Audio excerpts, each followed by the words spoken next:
ہے ہند میں انوکھا مرکز تحفظ دی، یہ دی کا ترجمہ ہے۔ اللہ تبارک و تعالی فی القرآن المجید والفرقان الحمید۔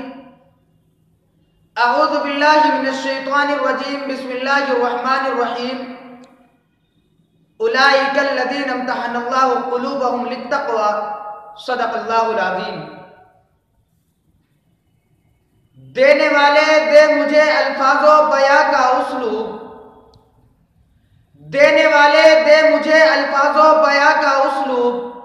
میرے ایمان کو افکار کی تنویر بھی دے۔ میری آواز تو ہو جائے گی صحراؤں میں گم، میری آواز تو ہو جائے گی صحراؤں میں گم، میرے مولا تجھ سے قوت تاثیر بھی دے۔ صدر محترم اور معزز سامعین کرام، آج کی اس محفل میں اور آج کے اس مبارک پروگرام میں آپ حضرات کے سامنے ان شخصیت پر روشنی ڈالنے کی جسارت کر رہا ہوں کہ جن کو تمام صحابہ میں اولیت و افضلیت کا درجہ حاصل ہے، کہ جن کو حضرات شیخین کے نام سے یاد کیا جاتا ہے، جن کے بارے میں اللہ کے نبی صلی اللہ علیہ وسلم نے ایک مرتبہ مجلس میں ارشاد فرمایا کہ اے لوگو، تمہارے پاس ایک جنتی شخص آئے گا۔ تو لوگوں نے دیکھا کہ حضرت ابو بکر صدیق رضی اللہ عنہ تشریف فرما ہوئے۔ پھر اللہ کے نبی صلی اللہ علیہ وسلم نے ارشاد فرمایا کہ ایک اور جنتی شخص آئے گا، تو حضرت عمر فاروق رضی اللہ عنہ تشریف فرما ہوئے۔ ایک اور جگہ اللہ کے نبی صلی اللہ علیہ وسلم نے ارشاد فرمایا کہ میرے آسمانی وزیر جبرائیل و میکائیل ہے اور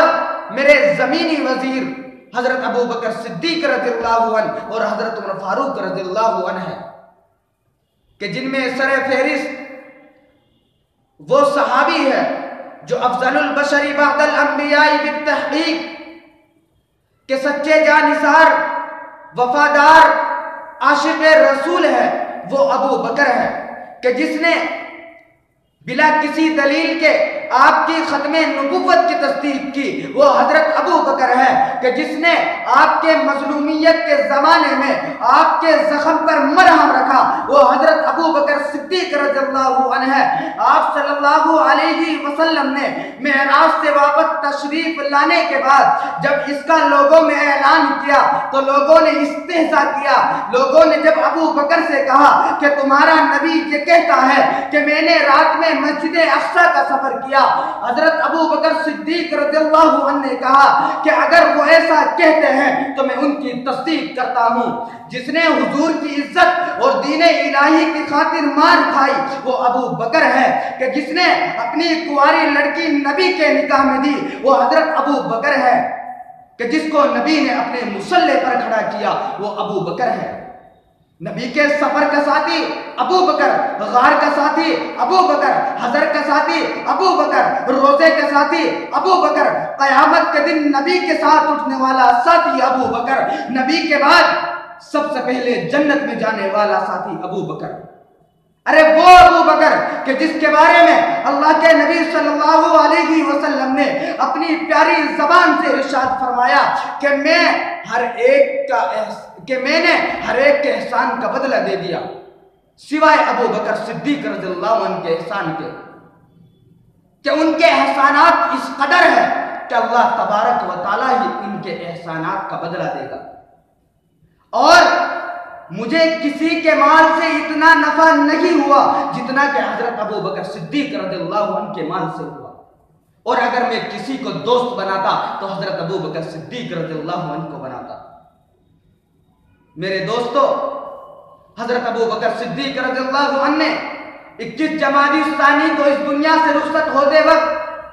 حضرت عمر فاروق رضی اللہ عنہ کو خلیفہ مقرر فرمایا اور کہا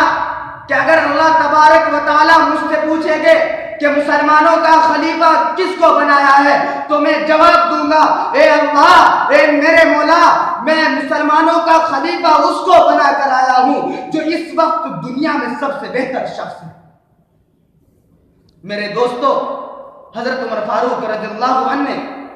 خلافت کے عہدے پر فائز ہو کر وہ انقلاب برپا کیا کہ جس کی نظیر چشم فلک نے بھی نہیں دیکھی۔ حضرت عمر رضی اللہ عنہ نے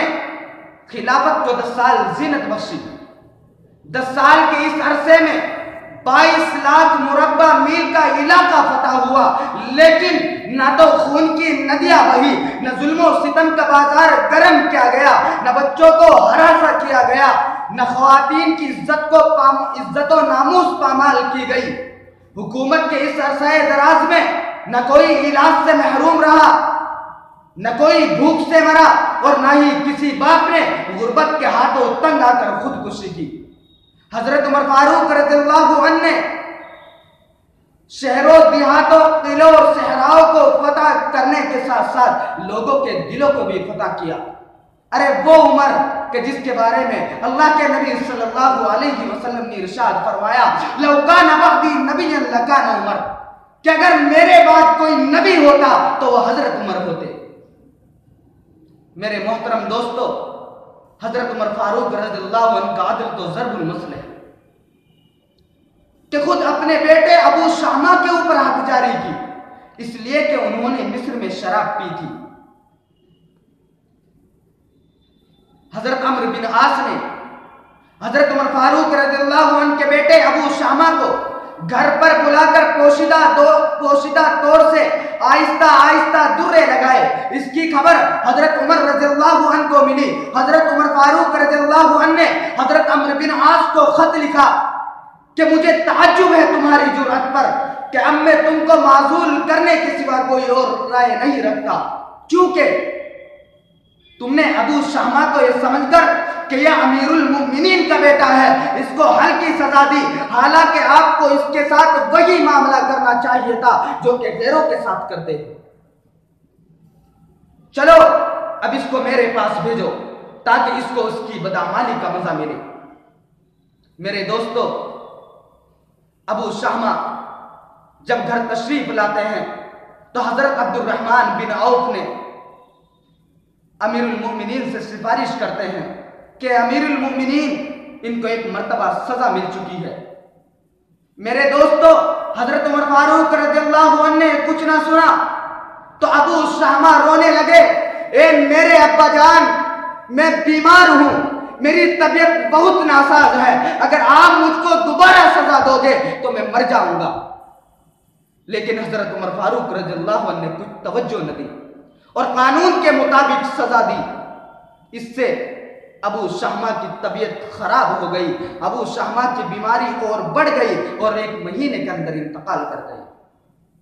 میرے محترم دوستو، جس دن سے حضرت عمر فاروق رضی اللہ عنہ مسلمان ہوئے، اسی دن سے دین الہی کی شوکت اور عزت بڑھ گئی، مسلمانوں کے حوصلوں کو قوت ملی، اور جس دن اس دنیا سے رخصت ہوئے اسی دن سے مسلمانوں کا اقبال بھی رخصت ہو گیا۔ اسی پر میں اپنی تقریر کو ختم کرتا ہوں۔ ہے ہند میں انوکھا مرکز تحفظ دین